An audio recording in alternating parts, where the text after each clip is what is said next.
Previous lecture में हमने देखा कि ft अगर कोई फंक्शन है तो उसका लाप्लास ट्रांसफॉर्म हम इस फॉर्मूले से कैलकुलेट करते हैं कि ft फंक्शन है तो उसको e⁻⁻st से मल्टीप्लाई कर दो और इंटीग्रेट कर दो 0 to ∞ with respect to t। तो जो इंटीग्रल का आंसर आएगा उसको हम बोलते हैं कि Laplace transform of function ft। और क्योंकि t के रिस्पेक्ट में कर रहे हैं, बाद में लिमिट्स पुट कर देंगे तो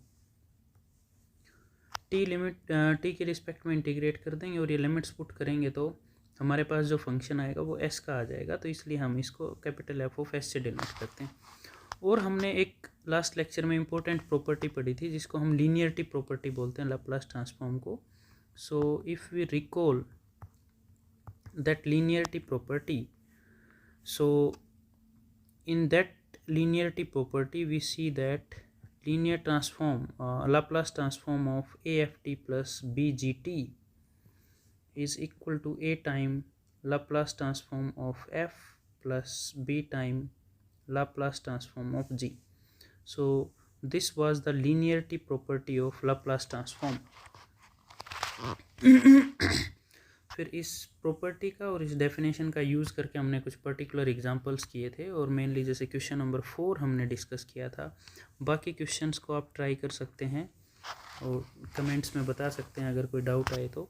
इस लेक्चर में हम पर्टिकुलरली क्वेश्चन नंबर 9 से लेकर क्वेश्चन नंबर 16 तक डिस्कस करेंगे।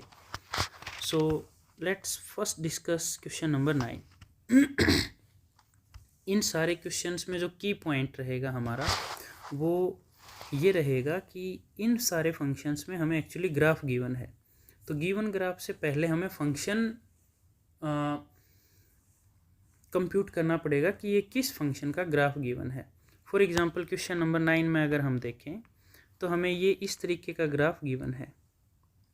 मीन्स जो इन्फॉर्मेशन गिवन है वो सिर्फ 0 to 1 इंटरवल में गिवन है, बाकी कोई इन्फॉर्मेशन गिवन नहीं। सो इस इंटरवल में जो फंक्शन गिवन है एक्चुअली ये लाइन है जो पास कर रही है 0,1 पॉइंट और 1,0 पॉइंट से। सो अगर इसको हम x1 x2 माने, x1 y1 माने और इसको हम x2 y2 माने तो इक्वेशन ऑफ लाइन क्या होती है, y minus y1 is equal to y2 minus y1 that is 1 minus 0 divide by x2 minus x1 यानी 0 माइनस 1 माइनस 1 बच जाएगा into x minus x1 यानी x minus 1. So this implies that y is equal to minus time x minus 1. तो यहाँ से हमारे पास y is equal to आ गया minus x plus 1. y means function. So we get our function fx is minus x plus 1 where x lying between 0 and 1. इस question में ये चीज़ important है कि हमें इन्फॉर्मेशन सिर्फ 0 to 1 इंटरवल में गिवन है, बाकी कोई इन्फॉर्मेशन गिवन नहीं है। So for the remaining part we will consider that function is 0 when x greater than 1. Okay. So अब इस फंक्शन का हमें लाप्लास ट्रांसफॉर्म कैलकुलेट करना है। So by definition Laplace transform of this function is equal to 0 to infinity e⁻⁻s sx fx dx। यहाँ पे x variable की जगह पे t वेरिएबल यूज़ कर रहे हैं, इससे हमारे लाप्लास ट्रांसफॉर्म पे कोई फ़र्क नहीं पड़ेगा। Keep it in mind. Okay. So 0 to infinity तक हमें इंटीग्रेट करना था, लेकिन 1 के बाद हमारा फंक्शन 0 है तो ये वो इंटीग्रल भी 0 हो जाएगा, इसलिए हम लिमिट सिर्फ 0 to 1 रख रहे हैं। e⁻⁻s sx fx की वैल्यू है माइनस x प्लस 1। अब इस टर्म को हम यहाँ ब्रैकेट के अंदर अलग अलग सेपरेट मल्टीप्लाई कर लेते हैं और लीनियरिटी प्रॉपर्टी अप्लाई कर देते हैं इंटीग्रल साइन की। So minus time x into e⁻⁻s sx plus 1 into e⁻⁻s sx dx। इस इंटीग्रल को सोल्व करने के लिए हमने लगा दिया formula integration by parts. Integration by parts में फर्स्ट फंक्शन ये माना, you can use ILATE formula here. So x is algebraic, so we will consider it as first function because it appears first in this Eilert term, और ये exponential which comes later, so we will consider it second function. So ये हमारे पास formula है integration by parts, ये apply कर दिया हमने और ये वैल्यू इवेलुएट की। उसके बाद इसको हमने सेपरेट इवेलुएट कर लिया और लिमिट्स पुट कर दी 0 to 1. So finally we arrive at this equal to 1 by s plus e to the power minus s minus 1 by s square. आप यहाँ तक भी आंसर छोड़ सकते हैं और s square अगर आप LCM लेंगे तो you will get this answer. Okay, तो ये हमने कैलकुलेट कर लिया Laplace transform of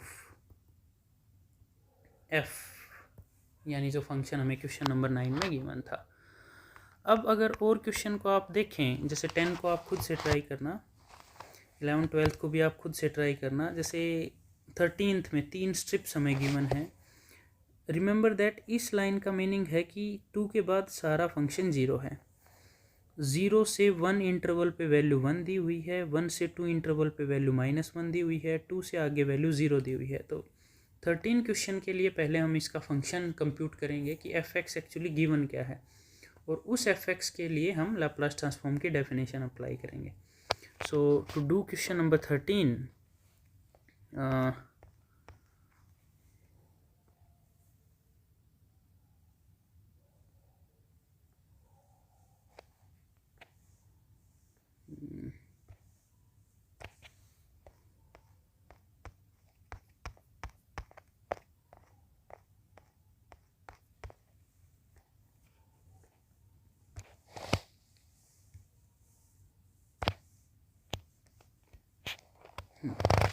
so in question number 13 we are given this function, means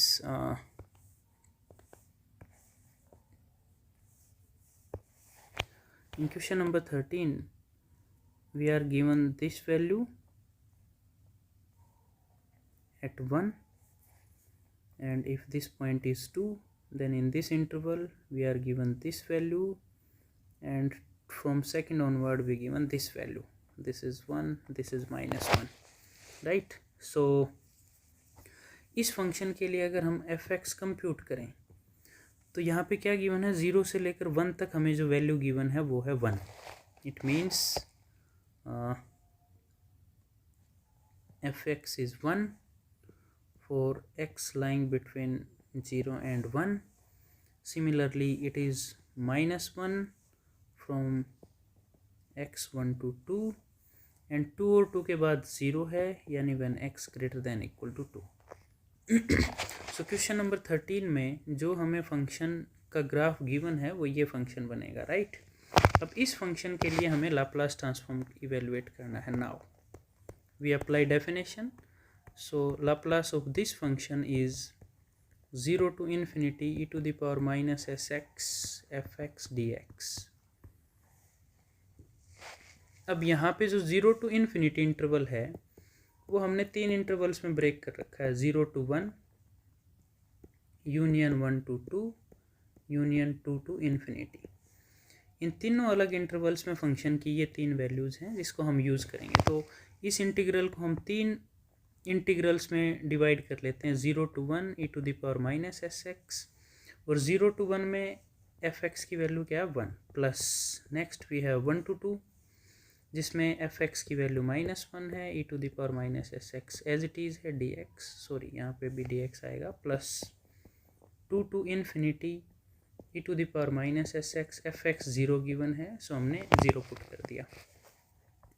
अब e to the power minus sx का इंटीग्रेशन डिवाइड बाई s का coefficients, limits 0 to 1, plus -1 common आ गया, e to the power minus sx का integral divide by minus s, limits 1 to 2, plus ये term 0 हो जाएगी पूरी. So here I can take -1 by s common, s को 1 put किया तो we get e to the power minus s, x को 0 put किया तो e to the power 0 1 हो गया. ये माइनस माइनस प्लस हो जाएगा, so we get +1 by s.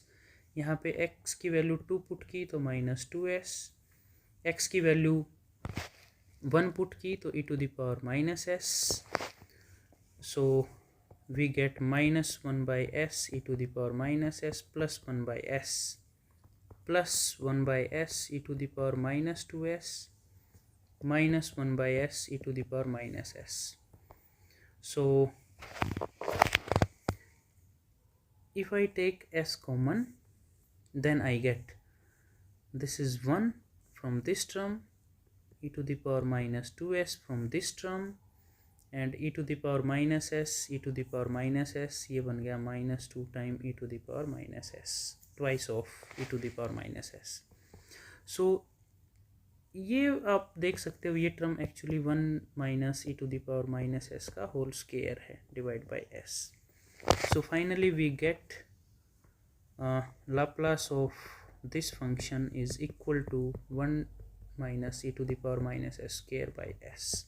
So this is our required Laplace transform of the given fx, जहाँ पे हमारा fx ये फंक्शन था क्वेश्चन नंबर 13 में. So in the similar way we have to try all the questions from 9 to 16. So if you face any problem in solving these questions from 9 to 16, then you may write in the comment or you may ask me directly. Okay, so बच्चों यहाँ पे जो की point है वो यही रहेगा हमारा कि इन फंक्शन से पहले हम ग्राफ इवेलुएट करें, इन ग्राफ से हम पहले फंक्शन इवेलुएट करें कि फंक्शन fx आएगा क्या. एक्चुअली एक बार आपके पास fx आ गया तो सिंपल हमें बस इंटीग्रेशन करना है और लिमिट्स पुट करनी है, we would get the answer. So ये जो बेसिक नॉलेज है ग्राफ से फंक्शन कन्वर्ट करना, this we need to understand कि how we can construct a function from the given graph. Okay, तो इस लेक्चर में हम इतना ही करेंगे. अगले लेक्चर में हम फर्स्ट शिफ्टिंग थ्योरम है जो लाप्लास ट्रांसफॉर्म की, उसको डिस्कस करेंगे और उसके बेसिस पे क्वेश्चंस करेंगे.